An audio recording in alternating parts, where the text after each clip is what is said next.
오늘 말씀 잠언 29장 18절 말씀 다 같이 읽었고요. 제목은 묵시가 있는 삶. 묵시가 있는 삶. 좀 일부 예배 때는 잠깐 목시라고 자꾸 불러가지고 목시가 있는 사람이라는데 자꾸 사람들이 웃는 거예요. 왜 자꾸 웃지? 목시라고 해서 웃으셨습니다. 그리고 뿐만 아니라 제가 좀 오늘 설교를 통해서 좀 이상한 단어들을 계속 쓰게 돼요. 왜냐하면 사전을 찾으면서 하니까 조금 어색해도 이해해 주시고 그 뜻이구나 라고 생각하시고 넘어가시길 바랍니다. 아멘.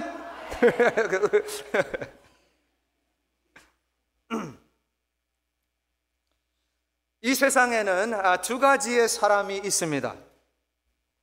첫 번째 사람은 어떠한 상황 가운데 또 상황 때문에 반응하는 사람이 있습니다. 이것을 제가 사전을 아무리 찾아봐도 다 이게 어렵습니다. 그래서 반동적인 사람이라고 했습니다. 반동적인 사람. 그래서 긍정적인 게 아니라 부정적인 것이죠. 반응하는 사람이 있습니다. 두 번째 사람은 어떠한 상황 가운데 상황을 초월해 비전으로 나아가는 사람이 있습니다. 비전이 있는 사람입니다. 그래서 반동적인 사람, 비전이 있는 사람. 이 세상에는 두 가지의 사람이 있다고 말씀드렸습니다. 반동적인 사람, 비전이 있는 사람. 성도님들은 이 두 가지의 사람 가운데 어떠한 사람에 속합니까? 반동적인 사람입니까? 아니면 비전이 있는 사람입니까? 그렇죠? 오늘 말씀 잠언 29장 18절 말씀에 다시 보시면 묵시가 없으면 백성이 방자히 행하거니와 율법을 지키는 자는 복이 있느니라. 묵시가 뭐예요? 묵시를 사전에 찾아보니까 어떻게 나와 있냐면 계시라고 나와 있습니다. 계시. 영어로는 계시를 revelation이라고 부르잖아요. 계시. 그런데 오늘 말씀에 영어 성경에는 revelation으로 나와 있지 않고 prophetic vision이라고 나와 있습니다. prophetic vision. prophetic이 무슨 뜻이냐면 prophet에서 나온 말이죠. 예언적 비전입니다. prophetic vision. 그래서 계시 또는 예언적 비전이 없으면 백성이 방자히 행할 것이다. 방자히 행할 것이다가 뭐예요? 한국 성경 너무 어렵습니다. 방자히 행할 것이다. 또 사전을 이제 찾아보니까 이렇게 나와 있습니다. 어려워하거나 삼가는 태도가 없이 무례하고 건방지게 이렇게 나와 있습니다. 방자히 행할 것이다. 원어를 제가 한번 찾아봤습니다. 원어를 찾아보니까 거기에 다양한 뜻들이 있습니다. 나와 있는데요. 어떤 성경 번역을 우리가 보면 방자히 행할 것이다 라고 나올 때 어떤 단어를 썼냐면 멸망한다 라고 나와 있습니다. 어떤 번역은 멸망한다 또는 죽는다. 영어로는 perish. 그렇죠? 묵시가 없으면 백성은 죽는다 라는 말입니다. 또 다른 번역은 이렇게 나와 있습니다. 묵시가 없으면 백성은 벌거벗고 날뛴다 이렇게 나와 있습니다. 벌거벗고 날뛴다. 영어로는 run naked and wild 이라는 뜻입니다. 맞습니다. 잘 생각해 보시면 맞죠? 우리가 비전이 없으면 우리는 어려워하는 것뿐만 아니라 우리는 벌거벗고 날뛰는 사람들이 될 것입니다. 보여주면 안 되는 것들도까지 다 노출이 될 것입니다. 벌거벗은 모습으로 뛰어다니니까 우리의 삶에 또는 가정에 그리고 우리의 일터에서 또는 우리 교회에서 비전이 없고 오히려 모든 상황에 반응으로만 비전은 없고 반응으로만 행한다면 반동적인 정신으로 산다면 또 운영하면 그러면 어떻게 되는지 아시나요? 우리의 집안, 우리의 삶, 교회, 일터 다 똑같습니다. 어떻게 되냐면 엉망진창이 되어버립니다. 시장이 되어버려요. 여러분 혹시 이 게임 오락실에 가서 이 게임 한지 모르는데 핀볼 게임 해본 적이 있으신가요? 핀볼 한국말로는 모르지만 핀볼 게임 아시는지 모르겠는데 이 동전을 넣고 그러면 갑자기 이제 그 쇠 공이 나와요. 볼이 나오는데, 그래서 내가 그 레버를 당기면 이게 쫙 나갑니다. 공이 쫙 나가서 이 안에서 띵띵띵띵띵띵띵띵띵띵 치는 겁니다. 아시죠? 아니 아시? 아무튼 그러니까 띵띵띵 치는데 그러니까 이거 치고 저거 치고 계속 치는 거예요. 그렇죠? 이거 치고, 그러니까 반응이요. 치고 여기 왔다 저기 갔다 이거 빙빙빙 도는 거예요. 이것이 우리의 삶이에요. 반동적인 삶이라면. 반동적인 삶은 우리를 또 정신없게 하는 것뿐만 아니라 후회하게 합니다. 후회하게 해요. regret. 맞죠? 내가 왜 그 말을 했지? 조금만 더 참았을걸. 그런 적 많죠? 내가 왜 그렇게 했지? 그냥 넘어갔을걸. 그러니까 보여주기 싫은 것까지 다 노출이 되는 겁니다. 실수를 하는 거죠. 벌거벗은 모습으로 날뛰고 다니는 거죠. 우리 자녀들에게 후회하는 말들 많이 하셨죠? 키우면서 남편, 아내에게 하면 안 되는 말들 하셨죠? 왜 그렇게 하셨습니까? 왜? 그러니까 반동적인 핀버머신처럼 삶을 살고 있어서 그렇습니다. 이것을 영어로 또 말한다면 reaction입니다. reaction이잖아요. 반응이죠, 반응. 근데 보통 한국 사람 반응이라는 단어 쓰면 긍정적으로 생각합니다. 반응. 근데 제가 지금 말하는 것은 부정적인 거예요. 반응. 그런데 우리 사랑하는 성도 여러분 잘 생각해 보세요. 리액션을 우리가 뭘 해야 돼요? 리비전 해야 됩니다. 이해하셨죠? 리비전을 해야 돼요. 리비전이 뭐예요? 수정이라는 뜻이잖아요. 영어로 수정 또는 개정을 해야 된다. 그런데 저는 그렇게 사용하는 건 아니고요. 문자적으로 리비전, 재비전입니다. 재비전, 리비전, 다시 비전을 회복하시길 바랍니다. 예, 하나님은 반응자를 원하시지 않습니다. 부정적인 비전 있는 자로 변화시켜 주시는 줄 믿습니다. 우리를 변화시키십니다. 하나님을 만나면 리액션이 아니라 리비전해서 하나님의 비전으로 나아가시길 바랍니다. 묵시 있는 삶으로 살아가셔야죠. 계시 있는 삶. 성경을 보시면 반동적으로 행하는 사람이 있습니다. 그 사람은 우리가 다 아시겠지만 아는 것처럼 예수님의 제자이신 그 사도 누굴까요? 베드로입니다. 사도 베드로. 그런데 베드로가 사도가 되기 전에 다시 뒤로 가면 그 사복음서의 베드로는 반동적으로 사는 사람이었습니다. 요한복음 18장 한번 보겠습니다. 요한복음 18장 보시면 예수님께서 그 당시에 18장에 겟세마네에서 이제 기도하시고 이제 내려오시는 그 장면이에요. 그러고 나서 하시는 말씀이 이제 때가 다 왔다 하고 이제 가는 거죠. 무슨 때예요? 예, 맞습니다. 그렇죠. 예수님이 이제 그 십자가로 가야 할 때가 온 거예요.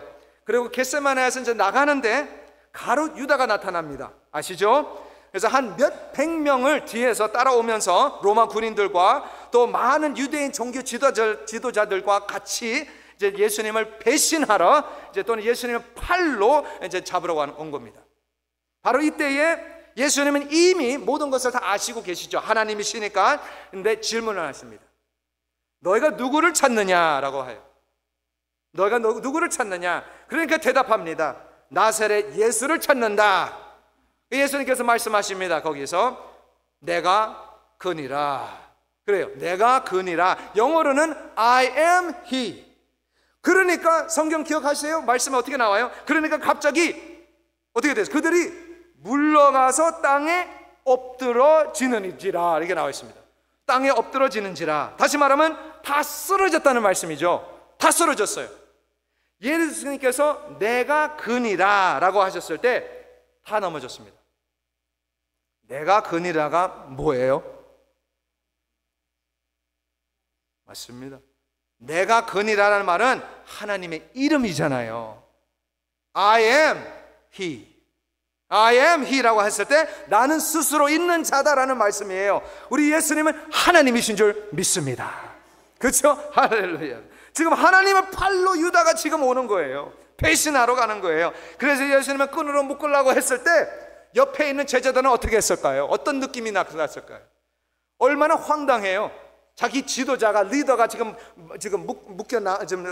끌려가고 있는데 얼마나 황당한 상황이에요.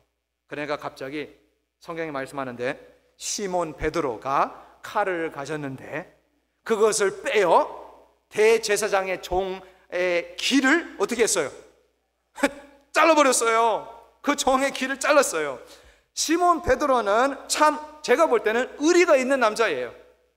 네, 물론 조금 있다가 예수님 3번이나 부인하지만, 그러나 이 상황에는, 그렇죠, 이 상황에 그 많은 군인들이 있었죠. 얼마나 무섭겠어요. 몇백 명이 지금 와 있는데, 지도자들도 지금 다 와 있는데 얼마나 무서운 상황이에요. 그래도 베드로는 그 상황을 흥분했어요. 그렇죠? 흥분해가지고 화도 나고 분노가 넘치고 그 상황에 반응을 한 겁니다. 그 상황의 반응, 반동적인 행동이 뭐예요? 지금 뭐 했어요? 했잖아요. 그렇죠? 그 종의 길을 잘라버렸습니다. 그러니까 예수님께서 베드로에게 말씀하십니다. 뭐라고 하시냐면, 저는 여기서 인사이트를 많이 얻었는데, 칼을 칼집에 꽂으라. 아멘. 칼을 칼집에 꽂으라. 아버지께서 주신 잔을 내가 마시지 아니하겠느냐 하시니라. 예수님께서 말씀하셨어요, 베드로한테. 다시 말하면 베드로는 좋은 일을 했다고 생각했을 겁니다. 베드로는 예수님을 사랑하니까 사랑해서 그렇게 행동했다고 베드로는 말할 겁니다. 베드로는 옳은 일을 했다고 생각을 할 수 있겠지만 옳은 일은 항상 옳지 않습니다. 예수님께서 말씀하십니다. 아버지께서 주신 잔을 내가 마시지 아니하겠느냐? 이게 무슨 말이에요? 다시 말하면 이 상황이 하나님의 뜻이다, 베드로야. 하나님의 계획이다. 베드로, 너는 보이지 않느냐? 베드로는 비전이 보이지 않았습니다. 반동적으로 행하는 베드로였습니다. 반동적으로 행하니까 칼이 날아다니는 겁니다. 반동적으로 행하니까 칼이 날아가 다투고 싸워요. 귀가 잘려지죠. 다치고 난리가 났습니다. 이것이 반동적인 삶이에요. 벌거벗고 날뛰는 삶이잖아요. 물론 이것을 zeal, 열심으로 볼 수가 있어요. 열정으로 볼 수도 있지만, 의도도 좋을 수도 있지만, 반동적으로 행하면 누군가가 다칩니다. 결과가 좋지 않습니다. 그래서 예수님께서 그 십자가로 가시기 전에 맨 마지막 기적을 베푸시는데요, 그 대제사장의 종의 길을 다시 붙여주셨습니다. 그게 제일 마지막 기적이에요. 십자가 가기 전에. 저는 이것을 보고 예수님의 의도를, 예수님의 마음을 보게 되었습니다. 예수님은 치유하기를 위해 오셨구나. 예수님은 회복하기를 위해 오셨구나. 예수님은 화해를 위해 오셨습니다. 그런데 예수님의 종들은, 예수님의 제자들은, 예수님 믿는다고 하는 사람들은 그 비전을 왜 안 보입니까? 그 의도를 왜 이해를 못하십니까? 칼을 왜 휘두르고 다니고 있습니까? 사람들의 길을 왜 잘라내고 있고 상처 주고 왜 상처받고 있습니까? 다 예수 그리스도의 이름으로 다 하고 있는데, 아멘? 아닙니다. 베드로야, 칼을 칼집에 꽂혀라. 아멘.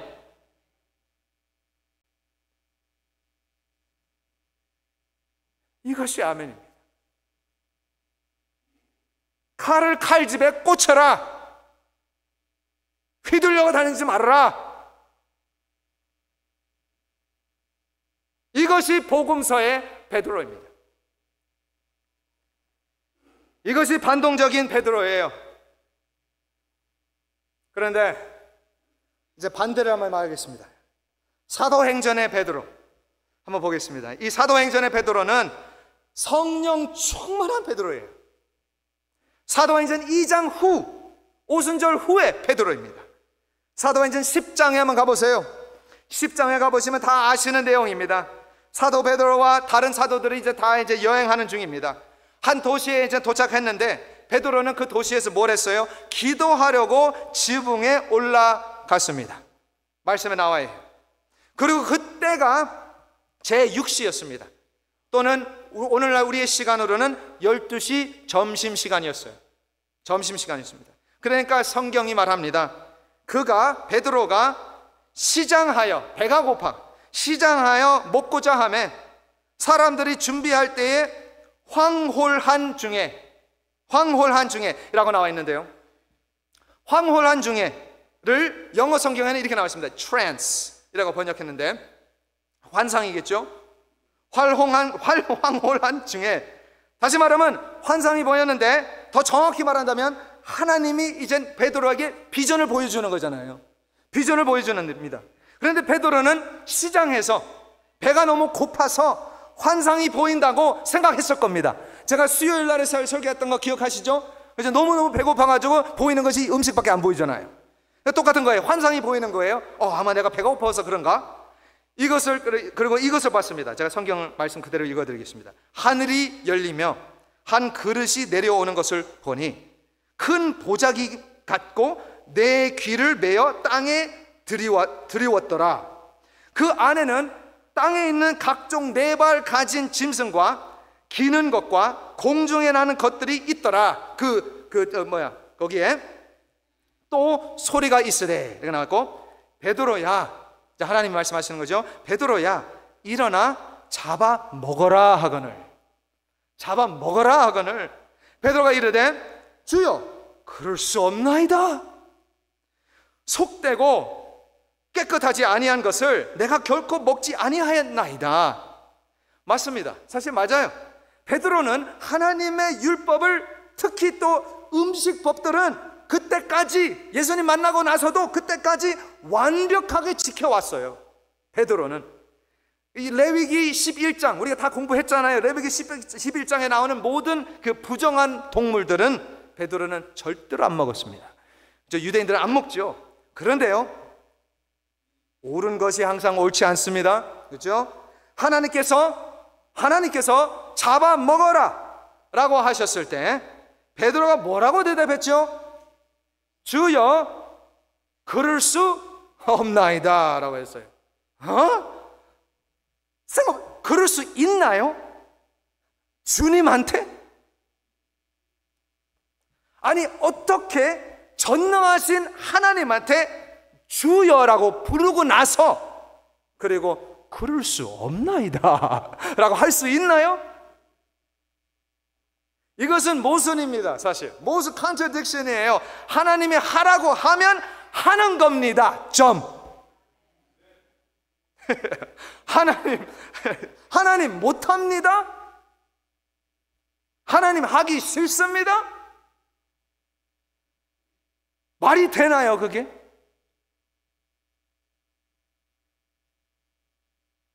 Yes, sir! 대답하시길 바랍니다. 우리 자녀들에게도 그렇게 교육시키잖아요.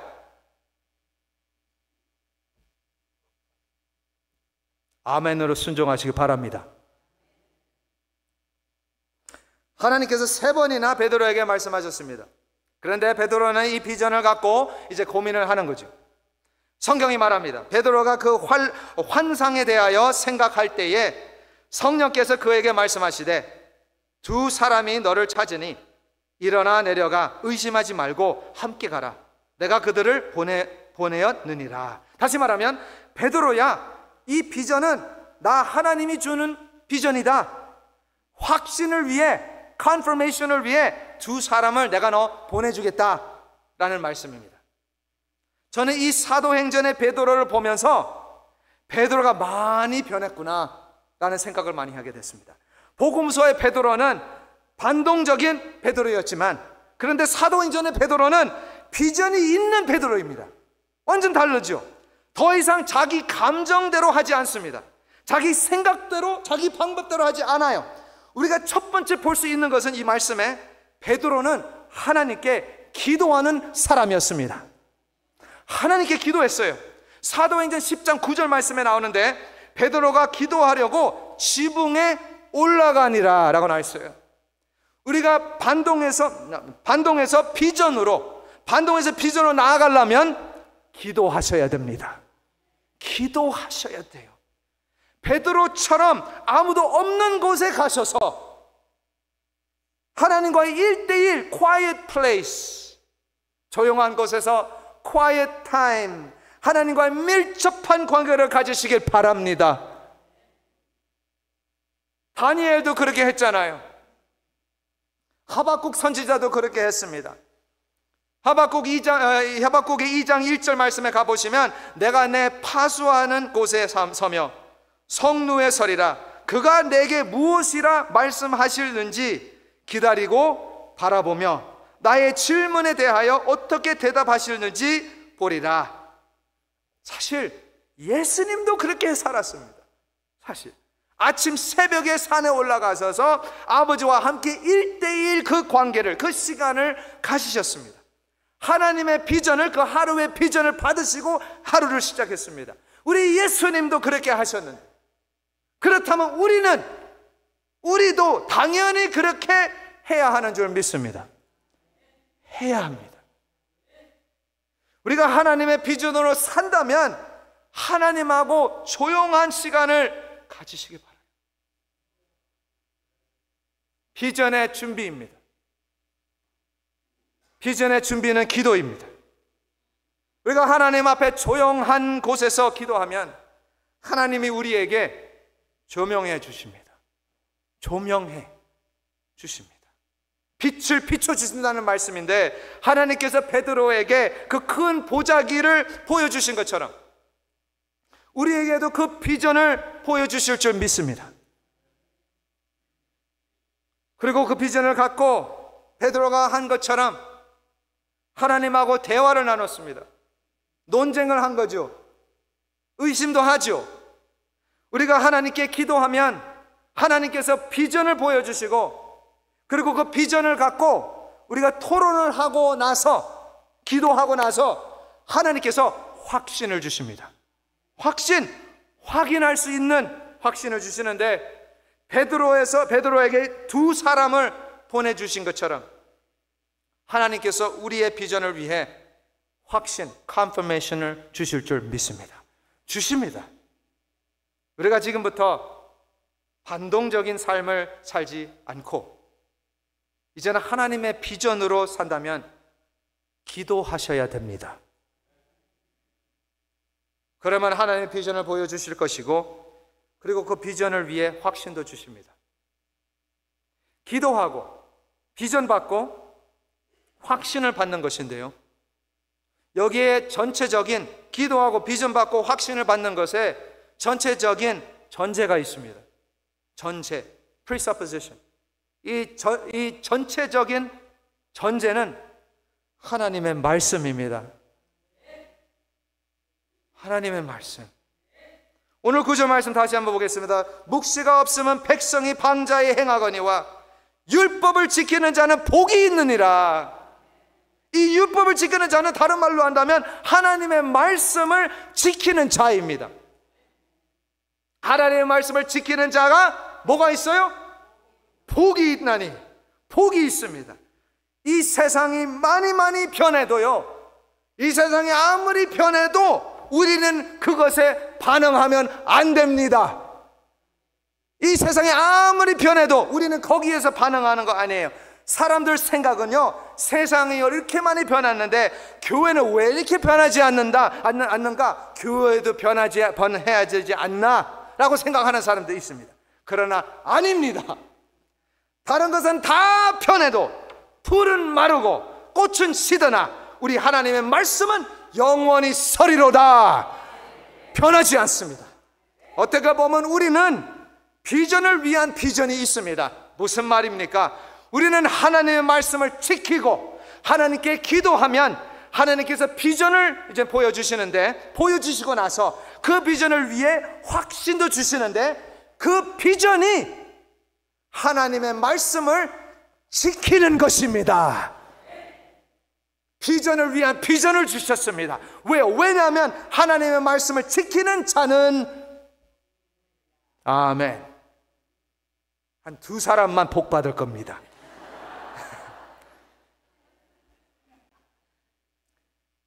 그리고 그 확실한 증거가 있습니다. 확신이 있는데요, 십자가입니다. 그게 확신. 우리가 모든 상황에 반응하지 마세요. 모든 상황에 비전으로 나아가시길 바랍니다. 그러면 모든 상황에 흔들리지 않으시고 핀볼처럼 여기저기 돌아다니는 것이 아니라 하나님의 말씀을 지키는, 비전으로 향하는 하나님의 백성이 되시길 주님의 이름으로 축복드립니다. 아멘. 기도하겠습니다. 우리 다 같이 기도했으면 좋겠는데요, 이런 기도했으면 좋겠습니다. 아버지 하나님, 우리가 더 이상 상황에 반응하는 것이 아니라 하나님의 비전으로 살아가게 하소서. 성령 충만하게 하셔서 다른 어떠한 생각을 못하게 하시고 오직 하나님의 말씀을 지키고 하나님의 말씀대로 살아갈 수 있는 은혜를 내려달라고 다 같이 기도했으면 좋겠습니다. 다 같이 한 목소리로 기도하겠습니다.